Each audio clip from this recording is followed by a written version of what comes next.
Katon kowe badan kae jinan ning papan kene. Wingi beten mangal berbodo prajurit aku ora bakal mundur. Hei, prajurit saka Sultan Mentara. Najan aku ning kene, maju badan sak cukup. Yen aku wateng prajurit, yen durung jebabah penemah, bakal mundur. Maju dedel wae. Mati kapan jadi? Tujuan. Di papan ayo, enteni aku.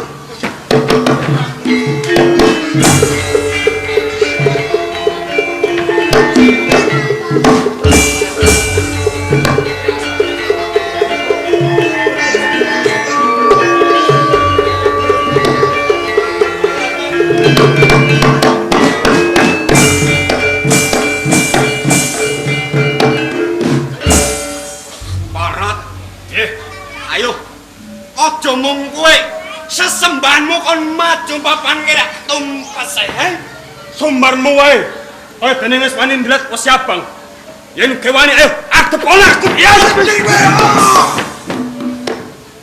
Ayo cukup.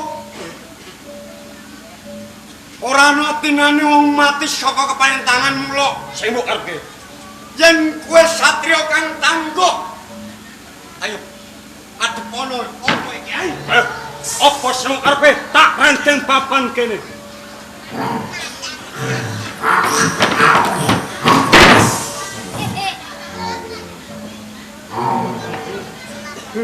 Ora mung cukup kowe dhewe. Iki prajurit saka Blambangan. Hei!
Ngarapanmu aku ora bakal mung kasih karya yen durung jangkatku tumiba ning lemah kene mula saka kuwi kan duwemu apa kecake papan kene jebul ngono yo perang dia sawetara bakal kawujudan malya kaping 1000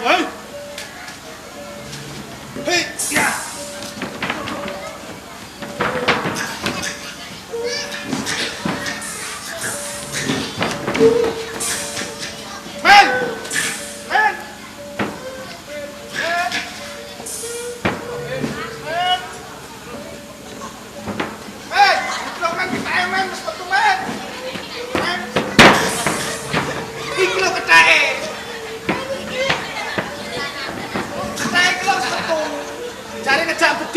Bedil lah.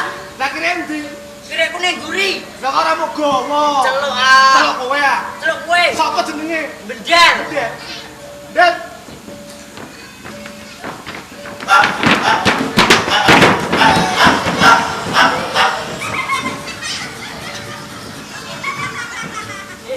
Masa aku gua anggap petek. Kowe tak kowe gawean ngene. Iku lho ana petek, budak.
Masuk teng piye? Aduh kalong. Petek kurang ajar kowe. Keteti bos. Memang yo jujur. Wah, kenapa Mas? Banter. Banter. Dungu tuh nguri. Keteti bos. Asune mati. Loh. Ayo sama mati. Sing bedil kita asune. Asune. Karep piye kok bedil? Lah kok bedil burungmu dikelati. Lah iki to siapa no? Tongseng. Tongseng. Tongseng. Ana sapa? Lek Bagio. Doyan. Hah? Doyan. Gua nek menawa doyan.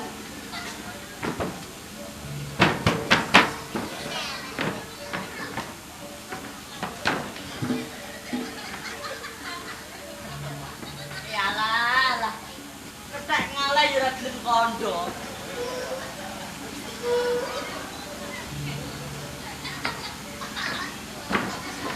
Keteken diketeke.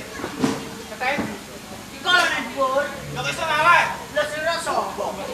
Yang bedil tenanan. Iya ya. Ono tenan. Mani, wis kena. Ya tak bedil matamu ngene. Ayo iku lho. Iku lho ketek. Ayo coba. Maju sithik ah. Jangan sithik. Pas sithik. Jangan sithik. Rasane nang ana sing trapet. Apa?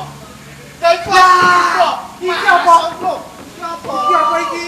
Apa? Dok, dok, dok. Oh, apa iki? Cepet dek. Kowe ngerti mang apa? Apa? Hae.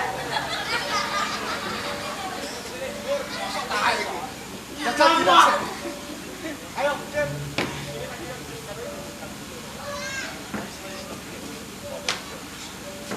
Sengkuk sia. Wis. Pasmo. Hah? Pasmo. Yo. Ono sithik lho. Iya yo. Dincet dincet. Si pasmo. Berangkat. Weh. Iki kancane dhewe. Karo kowe arep. Oh piye? Iki kita cuma tidak. Bukan kamu be. Lah salah bener. Kamu be. Bedil piye? Udah bedil. Kurang ajar bakale. Mati kowe.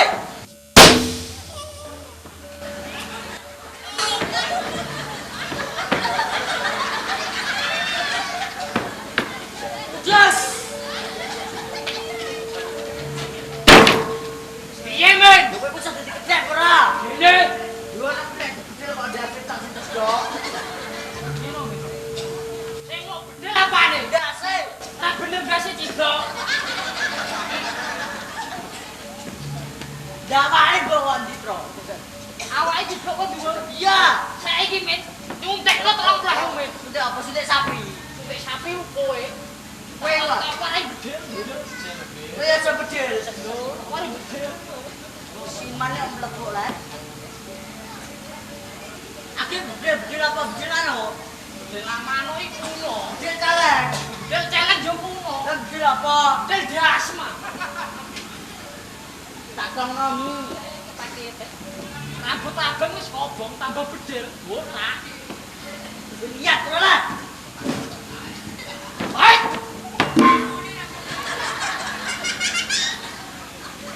Lumune lali men. Jalo.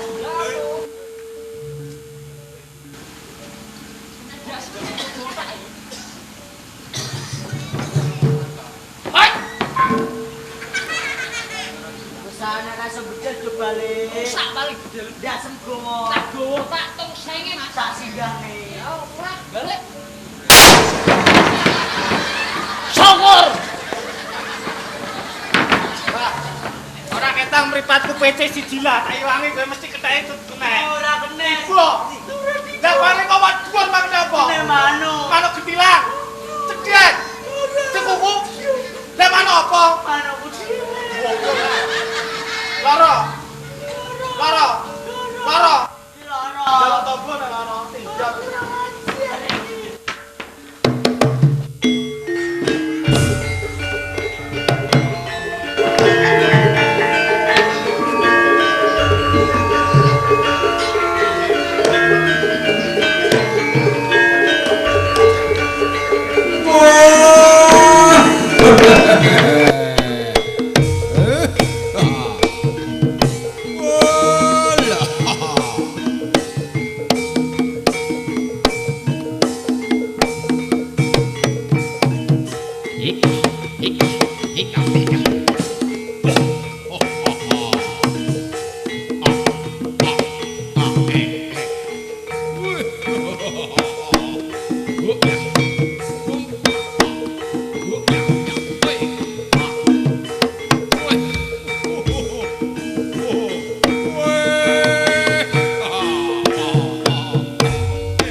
Bojleng iblis laknat padha jejogetan.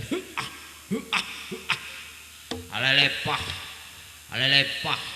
Kalangananku tahu mendah-mendah. Leleyu kelangananku cewek sing ayu-ayu. Anak aku ora ngono, Kang. Piye kowe? Nek aku ya pas-paspi ora ketang ning kene lepas mau wis diparingi kopi matur nuwun. Ayo. Kowe aja mati tanbaran sapa kang dadi jeneng monokna. Aku kalau serenggi bali sapa kowe dibya mamangkara kowe yo. Kowe aja dadi watu sandungan kowe gelem sumingkir. Kowe arep nyingkirke aku kena lamun bisa. Lamun ora bisa kelakon tak oklok lek tak tebak cacamu sumbir. Maju kelakon tak edeng dadi apa kowe. Ayo maju lekane ngati kowe. Ayo. Ayo.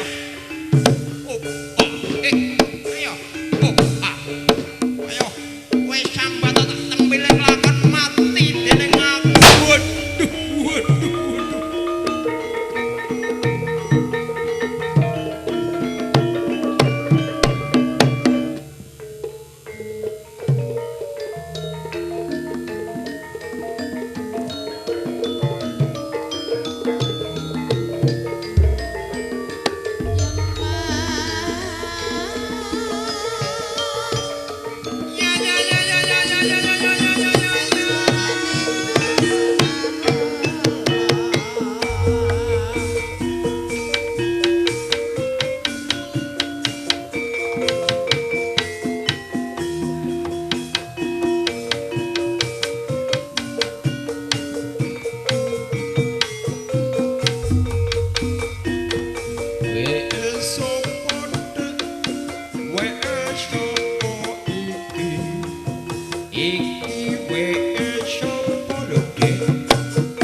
ya sing lakoni. Ya Allah.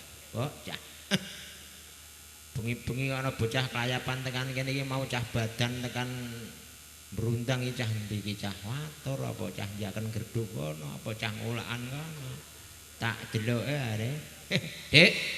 Kenalan Dik rene Dik. Melarat kadakku Dik, aku ngira wong ayu kok kadakku melarat. Sorry Dik, tak unjukne. Aduh ya Allah. Kok ketone Dik. Ya Allah. Tak lebone ya Allah. Tak tutup-tupane syatong ah. Ya Allah. Ini ya gadak. Kenalan Dik. Kenalan Mas. Iya. Siapa jenengmu Dik? Kowe tangan jenengku Mas. Iya lah siapa? Kowe nek tangan jenengku Ajik Mas jeneng mben jenengku Endang, Sri, Puji, Lestari, harum sepanjang pagi. Bocah. Raimu ayu raine sinden jenengmu apik ora bakat kok. Sinden sing ayune kimplah kaya tau mentah ngono jenenge Trima Tarmilah. Jenengmu apik ora bakat. Kowe iki mau jan arep nang ndi, tak arep nang ndi? Malah Mas, aku iki mau arep ning ngulakan Mas, arepe bondeng, Mas. Nang iki mau kok aku kok krungu suara kok dar-dar ning kene iki jane iki ana apa ta Mas? Ya dar-dar wong iki bocah ora dar-dar. Ning kene iki ana apa jane? Ana ketoprak. Iki jan ketoprak endi Mas? Ketoprak endi? Ya Allah, Dik, kowe tak kandhani ya. Kene mengarep kok merojal ya. Yo. Kayak tulisan dhuwur kalau diwaca lho. Iki mono ketoprak Cahya Mardika ngono hari. Ngono hari. Kowe iki akan hari terus kuweting aku bocah. Ya tak tutupane. Ketoprak kok main kok mulai dina iki langsung iki jan lowakan tanggal 21 nek arep panggil kabare. Iki jan didol pirang ketoprak iki. Walah, Cahya Mardika ono ning daerah kene wis apal kabeh. Kulino main ning kono lho, watur wis apal. Kulino main daerah Glonggong kebat kono ngerti kabeh, ora usah didol larang-larang. Pokoke sasi iki nek kepengin ngersakno ketoprak Cahya Mardika, nek kepengin nonton iki ning Kecamatan Jaken entuk 7 pokoke roh kabeh bakale. Ngono. Aku iki Pakde iki arek tanggal 21 arek lowak kandhane buse. Pakde karep digawe aku tak mrono. Lah carane piye Mas? Gampang. Kowe nek mrono iki langsung ae. Nek wegah kowe iki lho nomor HP-ne buse iki lho iki ngarep iki nomere Pak Tukul. Nek kowe tindak ning Bunga Serja wegah kari ngebel nomor iki tit nyambung karo Pak Tukul. Nek ngono Mas aku tak ning konter, aku tak ning ngulakan tak tuku pulsa aku terno ya Mas. Wegah aku Dik ngendong kowe iki wegah.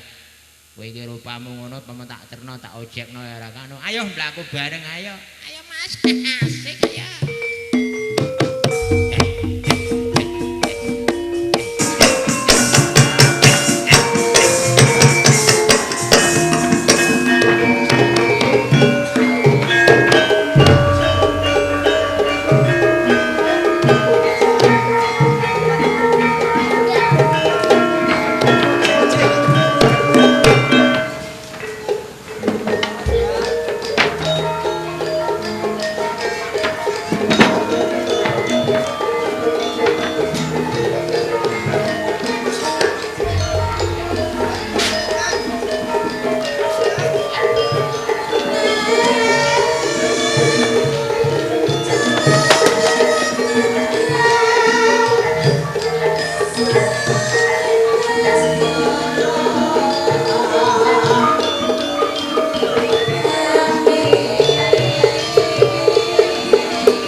Kowe ki omong ijen. Karo nangis sisan. Sing kok tangisi kuwi apa? Hah? Tak kondo ning aja nesu karo aku yo. Arep kondo apa kowe kondo? Coba tompo. Pomo kae aku kudu sibuk karo bapak. Ora rapi karo Kang Rama. Kok menawa uripku bakal seneng yo. Dadi kowe nangis perkara kuwi to. Kowe getun. Ora. Aku ora getun kok, Mbok. Lah kene yo kok kowe kondo sing kaya ngono. Tembungmu sing kaya ngono kuwi mau. Upama dhisik aku nggugu omongane simbok karo bapak. Uripku ora kaya ngene iki. Kuwi nek krungu bapakmu. Walah sesek. Kaya ngopo leng nek kowe. Lho rahayune kowe kondo sing kaya ngono kok aku sing rungokno. Oh, sing ngerti atiku ki yo mung simbok. Lah mula kuwi kabeh kuwi wis kebacut. Saumpama mbiyen kowe manut wong tuwa mestine ora kaya ngene iki. Mergo wong tuwa kuwi ora ana, Nduk, njlomprongke marang anak. Wong tuwa kuwi mung tansah ngelingke marang anak. Wis tok pikir sadurunge kowe rek entuk Rama, simbok tau ngomong apa? Wis tok pikir kowe kuwi seneng karo Rama. Jarene wis. Bejo cilaka tak tanggunge dhewe, Mbok. Sugih mlarat ya tak tanggunge dhewe. Wis to. Ning nyatane apa? Barang wis ana anake semono gedene. Hah? Kowe kaya-kaya keduwung. Nandang urip sing kaya ngene iki. Ngene iki mau anakmu ning ndi? Aku kok ora tumon sekesuk iki mau. Besok metu saka omah kok. Apa kowe wis esuk mau nangis-nangis terus? Dadi anakmu weruh kowe nangis terus anakmu lunga. Ora metu saka centrong yo ora ngerti ning ndi parake. Apa ora pamit karo kowe? Nggone pamit piye wong aku ning jero centrong kok. Kowe ning jero sentang terus. Ora masak. Tak masak apa to? Kowe ora adang iki mau. Wanti beras kok. Simbok. Lho ngono kok ya meneng ae. Rek. Kok. Rek. Iki ana ngopo to, Kak? Iki ana ngopo kok bulan langsung nangis kuwi, he? Iki pangku simbok. Apa lho? Ini ngopo? He? Kowe lunga saka ngomah dolan wiwit isuk jare simbokmu. Kowe ora pamit simbokmu. Kowe ya ora kandha simbah. Mulai-mulai kowe kok nangis karo mlayu-mlayu. Ana apa? Sampun aku ngomong karo Simbah, mesti aku yo gak entuk dolanan. Ora kok ora entuk dolanan. Waton kowe iki ora nakal. Simbok karo Simbah ora ngarang kowe dolan, Ger. Ana apa le? Hah? Ngomong. Timbangane kowe nangis. Isen-isen. Isen-isen kok sapa kancamu? Perkara kowe ora tau klamban kuwi kok piye? Ora kok, Mbak. Perkara katokmu elek. Lah terus perkara apa? Aku koyo iku perkara durung sunat ya, Mbak. Walah, perkara kuwi to. Ngono kok kowe tok rewangi nangis lah lele. Sawangen simbokmu. Nek kowe susah, kowe nangis, simbokmu sedih. Ngerti ora? Kowe iki kok yo malah neko-neko to, Le. Kowe iki isih cilik. Kowe iki isih cilik. Upama kowe dipoyoki kancamu, ora usah wedi. Ora usah susah. Nek kowe dipoyoki jambul durung sunat. Lah, aku cilik. Aku durung wayahe sunat. Sok nek wayahe sunat aku disunatke Simbah. Gak ngono ah.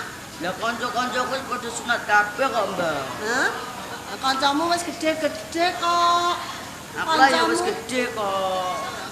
Kowe iki lagi umur piro lele wis ta? Kok nek wis tekan wayahe umurmu wis nyandak, kowe aja kuwatir mesti tak sunatno. Upama simbokmu ora nyunatno kowe simbah ya. Ora usah nangis. Kowe nek teko dolan ning omah kowe nangis, kowe ngomong pengen sunat simbok karo bapak ora ndek dhuwit. Nek krungu mbahmu lanang iku malah simbokmu dipaido ya aja nangis-nangis ya le ya ora usah nangis kowe nek dipoyoki kancamu ora usah tok anggap kowe nek dipoyoki kancamu lah aku cilik aku durung wayahe sunat ngono ya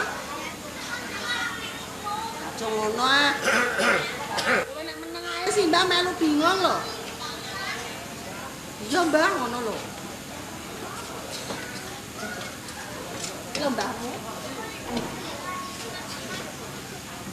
Ini lho Pak. Ana apa kok padha tangis-tangisan ki jane ana apa? Ora apa-apa. Lah saben dina ning omah kok nggo tangis-tangisan, Mbah iki marse. Ana apa jane ki ana apa? Kok njur kowe saben dina udan tangis. Takoni bapakmu iki lho. Iki nek dingerteni tangga teparo iki, ayo rak ya sarwung. Umpamane kowe samu barang apa iki ya manut wong tuwa. Ya sing apik takoni bapak ora usah. Ana apa? Ora usah nyingkur omong. Wedi. Wedi iki bapakmu ke bapak-bapakmu dhewe kok wedi sekali. Ayo ora usah wedi nek kowe wedi kandha karo bapak. Ana lelakon ngene iki njur ana apa wong tuwa iki rak bingung. Kowe kok nangis, bae kok ana. Saya omong malah bapakmu nesu lho. Kowe omong dhewe. Ana apa? Oh nek aku sing ngomong bapakmu nesu malah maido aku. Perkara nggonmu omah-omah karo bojomu. Ya. Kandhani kok. Campur, Pak. Lha jambul ana apa jambul? Jaluk sunat. Ayo njaluk sunat ki kowe wong tuane iki ayo dipikir. Nyunatke iki butuh parabiya sing luwih dening akeh. Ayo budidaya piye bisane iso nyunatke anake. Pak. Wong nek ora duwe dhuwit ki rasa tok paido. Kok kongkon mikir-mikir tok wong Marse ki ora nyambut gawe mung nyageno sing lanang. Ayo nek apa nyageno sing lanang ki jane sing salah iki ra ya dudu wong tuwa. Mergo biyen iki wis tak kandhani nalika kowe lagi ketemu karo Krama. Watake Krama iku bapak iki ngerti. Biyen nek wis tak kandhani to. Saya meneh satuane iki ora cocok. Satuan iso diarani satuan celeng mogok ya kaya kowe ngono kuwi. Pak. Ora usah dipaido iki mau wis lenggono kok Marse.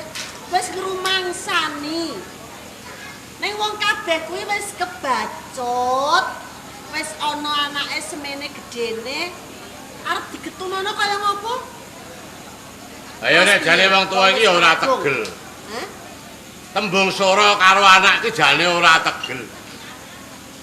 Kowe ngerti to?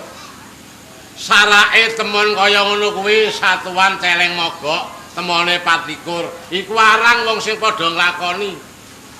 Nek pancen kuwi mbok terusno, ya arang dadine ning nek dadi disarang rejeki kowe tak kandhani. Mulane seret. Mbut gawe samu barang apa wae iki wis ora tinemu.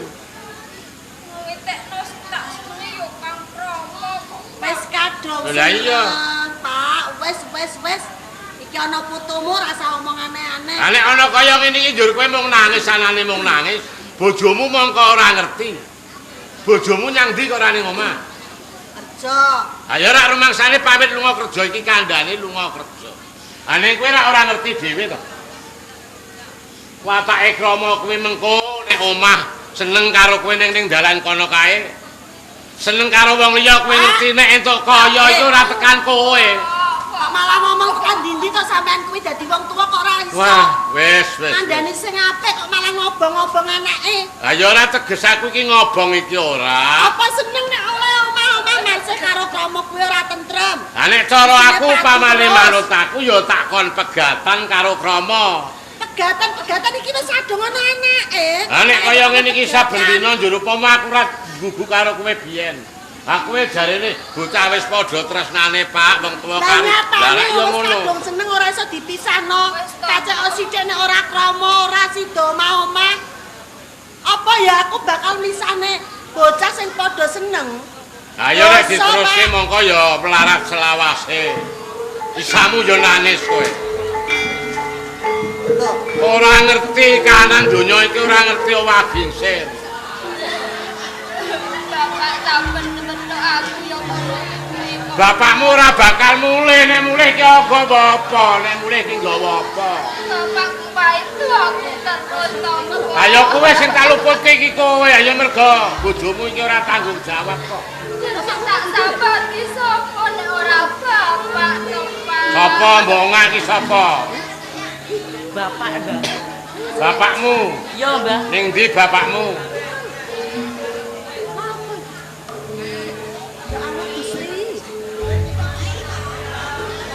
Ayo cara ngono iku sapa sing tegel nek nyawang kaya ngono ku?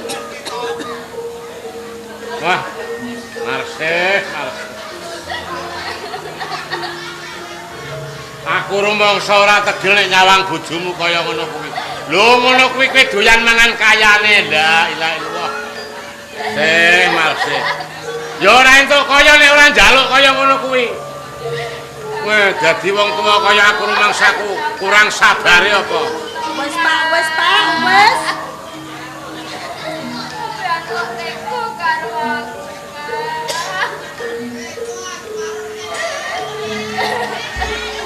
Kaya ngono iki pendayaane bojo.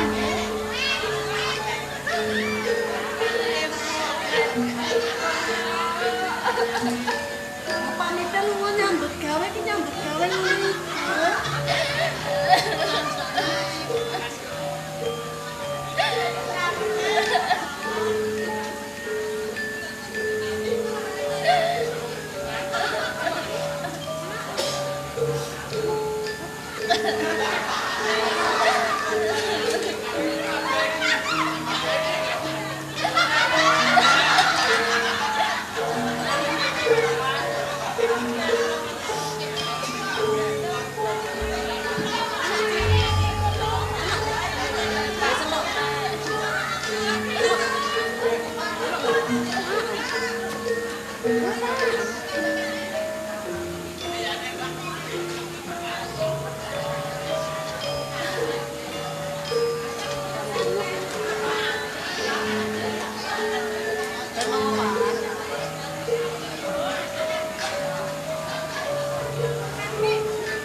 Wes ora usah dilatih ben karepe munggah ya lah.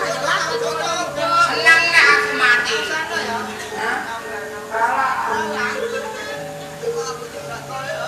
Buat dikira ketahuan.